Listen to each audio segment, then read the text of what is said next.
नमस्कार, आप देख रहे हैं वन इंडिया। सवाल फिर से एक बार वही है कि नीट जो पहले से दागदार है वो और कितना ज्यादा भविष्य खराब करेगा भारत के छात्रों को। इस साल 22.7 लाख छात्रों ने एग्जाम दिया था और उसके बाद खबर आती है कि पेपर लीक हो गया है, पेपर रद्द हो गया है। सवाल वही का वही है कि जिम्मेदार कौन है, कैसे ये एग्जाम होता है और कैसे सिस्टम अपना नाकारापन हर बार दिखाई देता है। इस पर बात करने के लिए हमारे साथ हैं व्यापम मामले को उजागर करने में बड़ी भूमिका निभा चुके डॉक्टर आनंद राय और लगातार नीट पर कहीं ना कहीं शिकंजा कस रहे हैं। हर साल नीट के खिलाफ एक बार नहीं कई बार कोर्ट में जा चुके हैं, नीट के खिलाफ कई बार एक्शन भी करवा चुके हैं। आज उनसे समझेंगे कि सिस्टम में सबसे बड़ी लापरवाही क्या है और ये कब तक बनी रहेगी। Sir, thank you for joining one India. Thank you sir, सबसे पहले मैं ये समझना चाहूँगा पेपर लीक होने का प्रोसेस क्या रहा, पहले कैसे होता था और अब कैसे हो रहा है। देखिए, व्यापम घोटाला जब 2013 में हुआ था उसके पहले भी ये जो ऑल इंडिया पीएमटी इसको बोलते थे, पेपर लीक पिछले 2 दशक से हो रहे हैं और अलग अलग मॉडल्स ऑपरेंडी होते हैं। और सबसे बड़ा कारण इसके पीछे ये है कि जो डॉक्टर बनने के लिए जो मार्केट है ये करोड़ों रुपए का है, खरबों रुपए का मार्केट है और इससे ऑर्गेनाइज क्राइम आप इसको तुलना कर सकते हैं कि करीब ये 50,000 करोड़ का एक मार्केट है। तो जब तक मार्केट रहेगा तब तक उस तरीके के अपराधी रहेंगे और उनको कंट्रोल करने के लिए या उनको इन्वेस्टिगेट करने के लिए स्पेशलाइज एजेंसीज चाहिए, जो अभी वर्तमान में भारत में मौजूद नहीं है। क्योंकि जो आप उस तरीके से समझिए कि जो स्पेशलाइज है, जो बार बार पेपर लीक में या नीट घोटाले में या सर्वर हैकिंग में शामिल हैं, आपको जब तक आप उन लोगों को साल भर ट्रेस नहीं करेंगे, उनकी एक्टिविटीज को ट्रेस नहीं करेंगे, तब तक पकड़ में नहीं आएगा कि पेपर कैसे लीक हो रहा है। और पेपर लीक होना एक सिंपल एक मॉडस ऑपरेंडी है। इसके अलावा ओएमआर शीट का मैनिपुलेशन भी होता है और मैनिपुलेशन के बाद जो सर्वर से भी उसके कंप्यूटर बेस से भी होते हैं, जैसे नीट होता है तो उसमें सर्वर को हैक किया जाता है। सर्वर हैकिंग से भी पूरा का पूरा रिजल्ट मैनिपुलेट हो जाता है। तो इस तरीके से और नकल का अलग एक पैटर्न है, इंडियन बोर्ड सिस्टम है कि रोल नंबर सेटिंग करके भी पूरी की पूरी जो एग्जाम है जहाँ 2 नंबर से ही आपकी मेरिट ऊपर से नीचे हो जाती है। आज यदि इस तरीके से पेपर आउट होंगे तो कहीं ना कहीं बच्चे जो आज 8-8, 10-10 साल से तैयारी कर रहे हैं, आज 7th 8th क्लास से बच्चा तैयारी करने लगता है। आज आप उन लोगों को क्या मैसेज देना चाहते हैं कि आप एक तरफ मंगलयान और चंद्रयान की बात करते हैं लेकिन इस देश के अंदर आप एक परीक्षा को सही ढंग से नहीं करवा पा रहे हैं। जी सर। सर, आपने मुझे अभी थोड़ी देर पहले बताया था कि एम्स का भी मामला आपने कोर्ट में ले जाया था। उस टाइम भी आपने एम्स को बताया था कि ये पेपर जो है वो लीक नहीं हुआ, हैक हो गया है।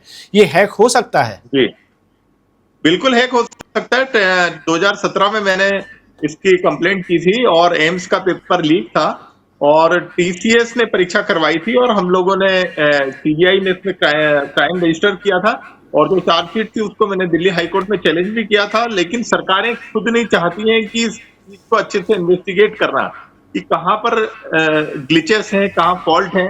तो ऐसी परिस्थिति में एजेंसीज भी हाथ खड़ी कर देती है कि जब तक सरकार की रुचि नहीं होगी, सरकार खुद नहीं चाहती है कि इस नया एक व्यापम घोटाले टाइप कोई बड़ा दाग उन पर पड़े, इसलिए सरकारें खुद से 1-2 महीने शुरू में तो बोलती है ठीक है, लेकिन यदि आप देखेंगे कि किस तरीके से उसमें चार्जशीट फाइल हो रही है या जो अपराधी हैं उनको सजा हुई है नहीं हुई है या बार बार जिस तरीके के अपराध कर रहे हैं वो लोग को ट्रेस क्यों नहीं कर पा रहे हैं, उनको बड़ी सजा क्यों नहीं दिलवा पा रहे हैं, तो ये तो सरकार की नाकामी है। जी, आपने कहा कि जो लोग पेपर लीक कर रहे हैं उन्हें सजा न मिलना या बार बार उनका जेल से बाहर निकल जाना। रंजीत डॉन पहली बार 2003 में अरेस्ट हुआ था, उसके बाद कहा गया कि वो जेल के अंदर से अपना नेक्सस चलाता रहा और बाद में भी कई सारे एग्जाम लीक्स में उसका नाम सामने आया। अभी रंजीत डॉन को किसका सपोर्ट मिला हुआ है या रंजीत डॉन जैसे दूसरे नाम हैं जो इस बार के लीक में शामिल हैं? देखिए, व्यापम घोटाले में तो जगदीश सागर का नाम सामने आया था, एक अमित चौधरी था और एक जॉन मेहता था पटना से। तो इस तरीके से यदि आप इनको, एक रवि करके लड़का था, तो कई तरीके यदि आप इनको मतलब इन्वेस्टिगेट करेंगे हर चार्जशीट में जो लोग हैं, जैसे सर्वर हैकिंग जो हुआ था नीट पीजी का, उसमें भी जो लोग थे, तो मोहित चौधरी करके एक लड़का हुआ करता था, एमजीएम मेडिकल कॉलेज से पास आउट था। तो आप यदि देखेंगे तो कहीं ना कहीं वो लोग बार बार इसी तरीके के अपराध में शामिल रहते हैं, और साल भर वो लोग क्लाइंट पे काम करते हैं कि कहाँ से हमको पैसा मिल सकता है। पूरा एक क्लाइंट का ग्रुप पूरा बना होता है, ऐसा नहीं कि ऐसा प्रारंभ हो जाता है, पहले से पूरा उनके पास डाटा होता है कि हमको किन लोगों तक पेपर पहुंचाना है। और मैं तो कोचिंग एजेंसीज पे भी क्वेश्चन उठाऊंगा कि जैसे एलएन कोचिंग का ही आप देख लीजिए, पूरे देश के टॉप 10 उस कोचिंग से निकलते, कैसे निकलते, तो कहीं ना कहीं जो डिफिकल्टी लेवल के कोचिंग तक पहुंच रहे होंगे कि पूरे देश में एक से टैलेंट है, इतने सारे राज्य हैं, फिर कोटा शहर से 10 के 10 टॉप 10 कैसे निकल रहे हैं आप ये देखिए। तो जो डिफिकल्टी लेवल के क्वेश्चन हैं कहीं ना कहीं होते हैं, और जो कोचिंग है, हो आकाश हो या जो कोचिंग है बड़ी बड़ी जहाँ खरबों रुपए से कमा रहे हैं, तो उन तक क्वेश्चन पहुंचते हैं और उसके कारण उनका धंधा चल रहा है। तो आप ये कह रहे हैं कि कोचिंग जो चला रहे हैं वो कहीं ना कहीं इस लीक वाले मामले में शामिल होते हैं और वो ही पूरा नेटवर्क तैयार कराने या फिर उसे लीक कराने के लिए जिम्मेदार हो सकते हैं। बिल्कुल, कोचिंग का जो धंधा है अपने आप में खरबों रुपया पहुंच गया है। आज एक बच्चे की फीस 1 लाख से 1.5 लाख रुपया कोचिंग वाला ले रहा है, लाखों बच्चे उनके पास आ रहे हैं, और उन पेपर में भी आप देखिए कि जो रैंक्स होती हैं, एक स्पेशल कोचिंग जो है वहीं से सारी रैंक्स कैसे निकल गई हैं। पूरे देश में यदि टॉप 100 भी हले तो ये कोचिंग वाले दावा करते हैं कि 100 में से 50 लोग हमारे यहाँ से हैं। तो भाई टैलेंट तो भगवान ने हर जगह दिया है, पूरे राज्यों में बिखरा हुआ है, तो वो एक ही जगह से पूरे कोचिंग के बच्चे टॉपर कैसे निकल रहे हैं। मामले में भी जो स्पीकर क्वेश्चन पेपर गया था, तो स्पीकर में भी एक नामी गिरामी कोचिंग है, वहां से भी तो आप 5 साल का ट्रैक रिकॉर्ड देखिए कि उन लोगों को सिलेक्शन हो रहा है वहां से। जी, एक चीज और समझना चाहूंगा सर कि कुछ एक टीचर्स ने भी इस मामले पर आवाज उठाई है और उन्होंने कहीं ना कहीं सरकार की तरफ इशारा किया है, सिस्टम की तरफ इशारा किया है। सिस्टम में कौन कौन लोग जिम्मेदार होते हैं? एनटीए जो एग्जाम कंडक्ट कराती है वो, या उससे ऊपर के लोग भी शामिल हो सकते हैं या उससे नीचे के लोग भी? देखिए, सबसे बड़ी चीज है कि हमेशा मैं देखता हूं जब भी पेपर लीक होता है बच्चे बता रहे हैं, अरे पुलिस को पता होना चाहिए, एजेंसीज को पता होना चाहिए कि पेपर लीक हो रहा है। हम लोग आपको बता रहे हैं कि पेपर लीक है, आपकी एजेंसीज क्या कर रही हैं? ठीक बात है। तो जो जी एजेंसीज हैं इनका देखिए, एनटीए का काम है पेपर को मतलब क्वेश्चन पेपर को तैयार करवाना, उनको गंतव्य तक पहुंचाना। लेकिन इस बीच में तमाम लूप होल्स हैं, इसकी पूरी मॉनिटरिंग करने के लिए तो एक सिस्टम चाहिए ना। जी, एक चीज और मैं इसमें समझना चाहूंगा कि ओएमआर शीट की आपने बात की है। ओएमआर शीट जो है वो मैनिपुलेट हो सकती है, कैसे मैनिपुलेट होती है? क्योंकि बच्चे जो हैं वो एक सर्कल बना के आते हैं, अब वो आधी शीट तो रहेगी नहीं, जाएगी तो पूरी ही। नहीं, मैं बता रहा हूँ आपको, ओएमआर शीट जो होता है, ऊपर का जो पोर्शन होता है जहां बच्चे की डिटेल और रोल नंबर होता है, उसको कट करके नीचे पेस्ट कर दिया जाता है किसी और के आंसर की के साथ, और इस तरीके से जो होनहार बच्चा है उसकी आंसर की किसी जिस आदमी ने पैसा दिया है उसके साथ वो अटैच कर दी जाती है, कट पेस्ट करके। तो इस तरीके से सारे केसेस सामने आए हैं जिसमें बच्चों की ओएमआर शीट को मैनिपुलेट किया गया। जी, एक चीज और समझना चाहूंगा कि पेपर बनते कैसे हैं, क्योंकि बहुत सारे देशों में मैंने देखा जिस तरीके से भारत में इलेक्शन का प्रोसेस है, स्ट्रांग रूम का एक जिक्र मिलता है कि स्ट्रांग रूम में ईवीएम रख दी जाती हैं वोटिंग के बाद, ऐसे ही कई देशों में क्वेश्चन पेपर स्ट्रांग रूम में रख दिए जाते हैं। हमारे यहाँ पेपर छपते कहाँ हैं, या उन्हें बनाता कौन है? बनाने वाले टीचर्स बनाने के बाद कहाँ चले जाते हैं, उन पर कितनी निगरानी होती है, और फिर उसको सर्कुलेशन का जो पूरा प्रोसेस है पूरे भारत में वो क्या है? देखिए, टीचर लेवल पे तो क्वेश्चन लीक नहीं होते। मैं आपको बताऊं, जैसे मान के चलिए कि आप किसी टीचर से 10 क्वेश्चन ले रहे हैं किसी टॉपिक पे, तो कई सारे टीचर से क्वेश्चन लिए जाते हैं और अलग अलग सेट बनाए जाते हैं। लेकिन प्रश्न ये उठता है कि जब आपको जानकारी लग गई कि पेपर लीक हो गया है इतने बड़े पैमाने पर, तो उस पेपर को सेट को चेंज क्यों नहीं किया गया? आज आप बताइए 23 लाख बच्चों की भविष्य के साथ, उनकी मेहनत के साथ खिलवाड़ क्यों किया जा रहा है? क्योंकि पुलिस को तो पहले ही जानकारी लग जानी चाहिए थी कि इतने बड़े लेवल पर पेपर लीक है, और यदि पेपर लीक है तो आपको दूसरा सेट, जो एक बैकअप सेट होता है, वो बैकअप सेट आपको देना था। ये पेपर लीक की जानकारी आप मान के चल रहे हैं कि पुलिस को लग गई होगी जिस दिन पेपर हो रहा था, यानी कि 3 मई तक। अरे आप बताइए, जब पुलिस को गांव मोहल्ले चौराहे की छोटी छोटी सी चीजों की जानकारी लगती, तो इतने बड़े पेपर लीक की जानकारी पुलिस को क्यों नहीं लग रही है और एजेंसीज को क्यों नहीं लग रही है? जी, अभी तक आप बिल्कुल उनको तो व्यापम से लेकर जी अभी तक 2026 में हम आज बैठे हैं, कितने पेपर्स ऐसे हुए हैं, खास करके नीट जैसा बड़ा एग्जाम, जो लीक हुए हैं? देखिए, मैं तो 2004 से देख रहा हूँ पेपर लीक हो रहे हैं, है ना? और भी पहले से, जब मैंने 1996 में एडमिशन लिया था तो 1994 में भी पेपर लीक हुआ था। तो मैंने आपको जैसे बताया कि जब तक मार्केट है खरीदने वालों का, तब तक पेपर लीक होते रहेंगे, और अलग अलग आपको चेकिंग रखनी पड़ेगी कि किस तरीके से पेपर को गंतव्य तक पहुंचाया जाए, क्योंकि बहुत सारे लेवल होते हैं, कहीं से भी पेपर लीक हो सकता है, और आजकल टेक्नोलॉजी इतनी एडवांस है कि 1 मिनट के अंदर पूरे देश के अंदर पेपर पहुंच सकते हैं। जी, चाइना में 2 बड़े एग्जाम होते हैं, गुओकाओ और गाओकाओ। उनके जब पेपर बन रहे होते हैं तो वो एक जेल जैसी जगह पर बनते हैं, छपते हैं, और उसके बाद जो टीचर्स उस पूरी प्रोसेस में शामिल होते हैं उनको अलग एक शिविरों में रखा जाता है जब तक कि एग्ज़ाम हो ना जाए। यहाँ तक कि एआई टूल के इस्तेमाल पर भी लिमिटेशंस लग जाती हैं कि आप इससे आगे की चीज़ें उससे नहीं पूछ सकते। हमारे यहाँ पर जो सिस्टम है वो कैसे काम कर रहा है, कैसे मैं ये समझ नहीं पा रहा हूँ अभी तक।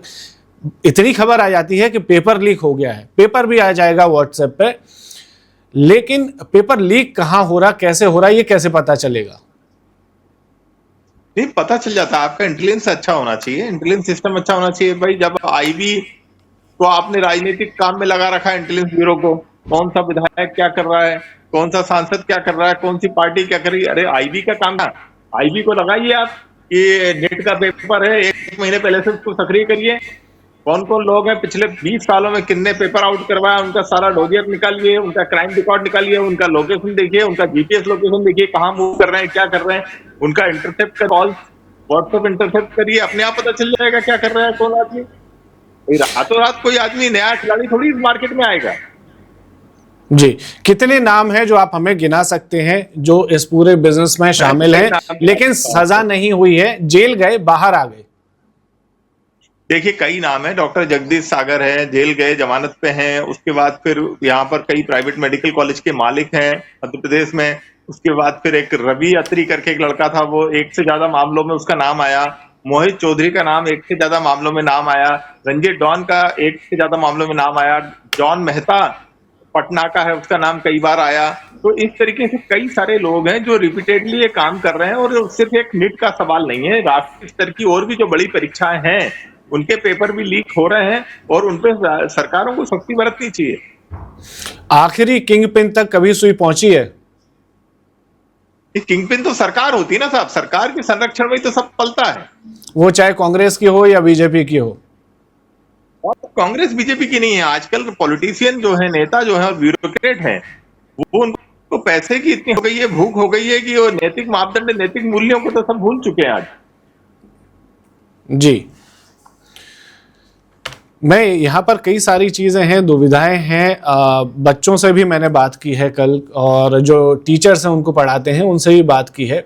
उनका अब सिस्टम पर भरोसा नहीं हो पा रहा है। वो एग्ज़ाम देकर आए हैं, बहुत ही स्ट्रेसफुल तैयारी होती है, यहाँ तक कि उन्हें फीवर भी आ जाता है तैयारी के दौरान। और ये बहुत ही रुला देने वाली मैंने एक जर्नी देखी कल बच्चों की। उसमें वो बता रहे थे कि हम दोबारा एग्ज़ाम भी देने चले जाएंगे, लेकिन अब हमें भरोसा नहीं है। अगर हम फेल होते भी हैं तो हमें पता नहीं है कि हम अपनी गलती से फेल हुए हैं या फिर सिस्टम की गलती से। ये किस हद तक ठीक है बात? देखिए, मैं आपको बताऊं, मेरा खुद का बच्चा आज 9th क्लास में है। 8th क्लास से वो कोचिंग जा रहा है। 9, 10, 11 तो 5 साल वो कोचिंग करेगा। 1 साल ड्रॉप लेना पड़ा तो लेगा। 6 साल की तैयारी के बाद यदि ये देखना पड़े कि आपका पेपर लीक हो गया, तो बच्चे तो हताश होंगे। ये जो जेनजी है, ये जो नई जनरेशन है, ये इसका सिस्टम से विश्वास उठ गया, और ये बहुत खतरनाक है। कहीं आप बताइए कि उनके मन में ये बात होती कि सिस्टम को बदला जाए, लेकिन आप बताइए कि जैसा नेपाल में हो, क्या वो भारत में संभव है? क्या भारत एक बहुत बड़ा गणराज्य है, लेकिन कहीं ना कहीं इतना बड़ा देश के ऊपर एक प्रश्न चिन्ह तो है ही कि आप इतने बड़े बड़े दावे करते हो। यदि आप फ्री एंड फेयर इलेक्शन करवा सकते तो आप फ्री एंड फेयर नीट क्यों नहीं कर? जी सर, नीट पिछले 5 सालों में कितनी बार लीक हो चुका है और जितनी भी जांचें हुई हैं पिछले 5 साल में उनका आउटकम्स क्या है? देखिए, कोई आउटकम नहीं है। मैं आपको बता रहा हूं कि जिस तरीके से नेट पीजी हैकिंग का आप चार्जशीट देखेंगे 2017 की, शायद ही किसी को सजा हुई होगी। एम्स पेपर लीक में शायद ही किसी को सजा हुई है। व्यापम में शायद ही किसी बड़े किंगपिन को सजा हुई है व्यापम घोटाले में।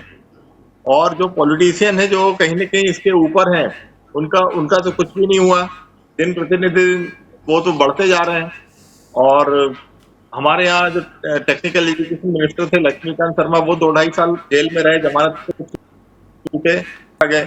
बड़े लोगों का कुछ नहीं होता तो मैसेज ये जाता है कि भाई बड़े लोगों का तो कुछ नहीं हो रहा है, बड़े लोगों का कुछ नहीं हो रहा है। और हम लोग भी थक गए लड़ते लड़ते। देखिए, 1 दशक से हम लोग लड़ रहे हैं। जी, तो अभी सर जब भी आप लड़ते हो, कोर्ट जाते हो, एजेंसीज के पास जाते हो, आपको धमकियां नहीं मिलती? नहीं, धमकियां तो मिलती हैं। मुझे हाई कोर्ट से प्रोटेक्शन मिला हुआ है पिछले 13 साल से, क्योंकि मेरे को तो लाइफ थ्रेट है और मेरे को तो पूरे भारत से लाइफ थ्रेट आते थे, बिहार से खासकर और मध्य प्रदेश से भी खतरा था। लेकिन इससे एक कदम आगे बढ़ते हुए यहाँ की खुद की सरकार ने मेरे ऊपर इतने सारे क्रिमिनल केस झूठे लाद रखे हैं कि मैं तो उन केसेस को लड़ते लड़ते थक गया हूँ।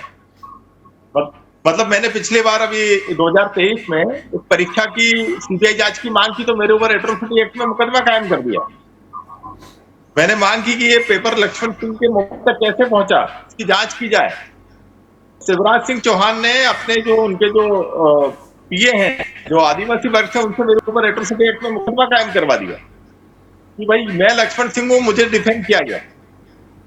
अब आप बताइए, यदि स्क्रीनशॉट पे लक्ष्मण सिंह लिखा हुआ है, जो राजस्थान निवासी को धौलपुर का आदमी था, तो मेरे ऊपर एट्रोसिटी कैसे? मेरे को दिल्ली पुलिस 100-200 पुलिस वालों ने दिल्ली से डिटेन करके लाया जब मैं सुप्रीम कोर्ट में एंटीसिपेटरी बेल के लिए गया। तो आज इस देश के अंदर फिसलखोर के साथ अगर आप इस तरीके से बिहेव करेंगे तो कल को कौन आपके लिए आवाज उठाएगा, कौन आपकी परीक्षा की मांग करेगा, कौन आपके लिए लड़ेगा? जी, नीट मामले में सुप्रीम कोर्ट में याचिका लगाई गई है और इस मामले में आपको लगता है कि कोई जस्टिस की उम्मीद करना चाहिए या सब बेकार है, बेमानी है? देखिए, अभी एफआईआर होने के बाद किस तरीके से केस का इन्वेस्टिगेशन होता है, उसकी किस तरीके से चार्जशीट फाइल होती है और उस चार्जशीट पे आगे ट्रायल कैसे चलता है, इन सब बातों में 4 से 5 साल लग जाते हैं। और कोई किसी को इतनी नहीं पड़ी है कि इसको इन्वेस्टिगेट करे और इस पे ध्यान दे, मॉनिटरिंग करे। हम जैसे कुछ लोग, 2-4 गिने चुने लोग हैं देश के अंदर जो इस पे काम कर रहे थे। कोटा में एक डॉक्टर अमित गुप्ता है, यहाँ पर मध्य प्रदेश में मैं हूँ, और भी 2-4 लोग होंगे जो सिर्फ इस पे काम कर रहे हैं। बाकी किसी को नहीं पड़ी है, सब अपना घर भरने में लगे हैं, सब पैसा कमाने में लगे हैं। लोगों की, किसी को बच्चों की चिंता नहीं है और न ही इस देश की किसी को चिंता है। जी, एनटीए के जो डीजी हैं अभिषेक सिंह, इनसे भी हमने बात करने की कोशिश की लेकिन कनेक्ट नहीं हो सकी। हालांकि उनका बयान सामने आया, उन्होंने गड़बड़ी मानी। अब ऐसे हालात में जब आप गड़बड़ी मान रहे हो तो आपको कायदे से अपने पद से हट जाना चाहिए, लेकिन वो अभी तक पद पर बने हैं। अगर आनंद राय के सामने अभिषेक सिंह होते तो आनंद राय क्या सवाल पूछते? नहीं, सबसे पहले तो धर्मेंद्र प्रधान को हटना चाहिए। शिक्षा मंत्री, हायर एजुकेशन मिनिस्टर तो वही है। भाई आप ऐसे गधे लोगों को अपॉइंट क्यों कर सकते हैं, तो नाकाबिल है। आप क्यों उनको वहां पर बिठा रहे हैं? कहीं ना कहीं सरकार का सपोर्ट इन लोगों को रहता है, सरकार के लिए कहीं ना कहीं ये लोग काम करते हैं, इसीलिए तो इन पर कार्रवाई नहीं होती है। जी, एक चीज सर, एक बार फिर से मैं इस मामले पर आपकी क्लैरिटी चाहूंगा कि जो पेपर लीक है उसका पैटर्न बदला है। पहले आपने बताया कि क्वेश्चन पेपर लीक होते थे, फिर हैक होने लगा, ओएमआर शीट मैनिपुलेट होने लगी, अब अलग अलग लोकेशन से लीक हो रहा है। इस बार केरलम से शायद लीक हुआ है पेपर, और उसके बाद फिर अलग अलग जगह पर क्वेश्चन सर्कुलेट हुए हैं।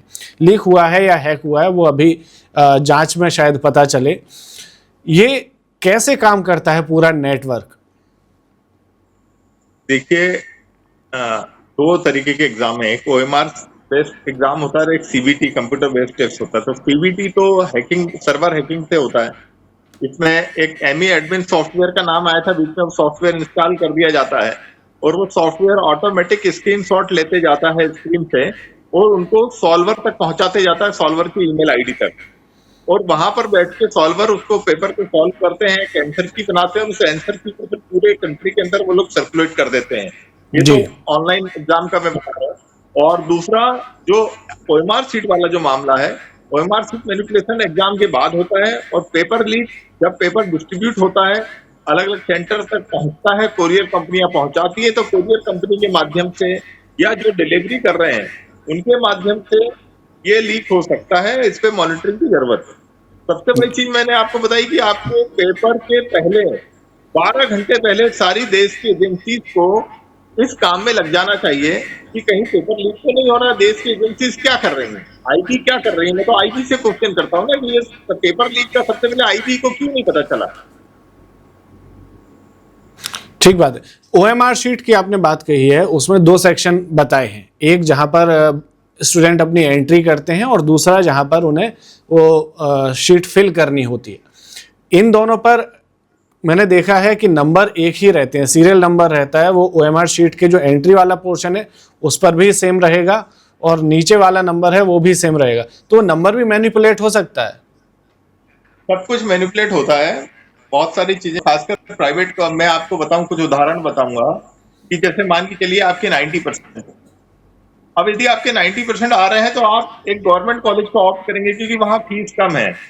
लेकिन कई बार ये देखा गया है कि जो टॉप 100 रैंक वाले हैं वो प्राइवेट कॉलेज ऑप्ट करते हैं क्योंकि उनको कहीं ना कहीं डर होता है कि वो पकड़े जाएंगे कि वो भैया एडमिशन तो आप ले लोगे लेकिन कॉलेज में तो आप पकड़े जाएंगे ना, जब पढ़ नहीं पाएंगे आपसे। जी। लेकिन प्राइवेट यूनिवर्सिटीज में आपको, उनकी प्राइवेट यूनिवर्सिटी से आप ऐसे ही पास हो जाओगे। तो जो गवर्नमेंट कोटा की जो सीट्स होती हैं प्राइवेट कॉलेज में, वहां पर भी इस तरीके के लोग एडमिशन लेते हैं जिनके अच्छे टॉप रैंकर्स हैं जो, तो ये अपने आप में फिल्टर हो जाता है कि भाई ये गलत लोग हैं। जी, थैंक यू डॉक्टर साहब बताने के लिए कि नीट कैसे कैसे दागदार होता चला गया और कैसे सिस्टम की लापरवाही इसमें बार बार देखने को मिल रही है। साथ ही वो उन सवालों के जवाब देने के लिए जो हम सभी के मन में है कि कैसे ये नेक्सस काम कर रहा है। आगे हम आपके साथ वापस जुड़ेंगे और फिलहाल तक आपका बहुत बहुत शुक्रिया। Subscribe to One India and never miss an update. Download the One India app now.